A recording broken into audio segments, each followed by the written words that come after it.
Voilà une désertification lourde de conséquences pour ceux qui restent. Certains services ne sont plus assurés car ils sont jugés pas assez rentables. Le Sénat réfléchit à une proposition de loi. On pense notamment aux banques et aux distributeurs de billets. Exemple à Saint-Anthelme où la population doit faire près de 30 km juste pour retirer de l'argent. Émilie Rousseau avec Éric Jacquin. La monnaie, elle se fait de plus en plus rare dans ce village du Puy-de-Dôme. Sans distributeur de billets depuis un an, les commerçants ont dû s'adapter, accepter les cartes bancaires malgré les frais, accepter de faire crédit. Il y a beaucoup de personnes, des familles, les gens, comme ils n'ont pas de monnaie, où ils me font marquer et ils payent en fin de semaine, ou ils font marquer au mois.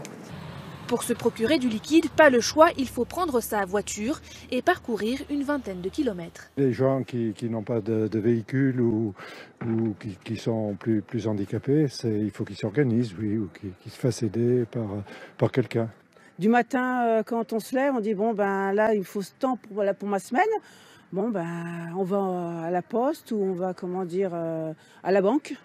On retire une certaine somme d'argent et si on n'en a pas assez, eh ben on se retrouve cloué. La zone compte pourtant 2000 habitants, 6000 en été et une vingtaine de commerces. Myrtille, caramel, beurre salé, c'est celui-ci. Voilà. Des hôtels, des restaurants, une fromagerie. Ils ont tous vu leur clientèle diminuer. Ça a des grosses conséquences puisque nos clients sont obligés de repartir dans des villages voisins. Et ça fait un manque à gagner, ça c'est sûr, ils partent ailleurs. Ouais. Mais le maire du village ne s'avoue pas vaincu. Voilà l'emplacement de l'ancien distributeur. Pour le récupérer, il a démarché de nombreuses banques, proposé des subventions. Toutes ces demandes sont restées lettres mortes. L'argument est toujours le même. Le coût d'un retrait, le coût générateur d'argent est en train de diminuer. Donc ils estiment que l'opération ne sera pas rentable. En France, plus d'1 millier de distributeurs ont fermé l'année dernière. On va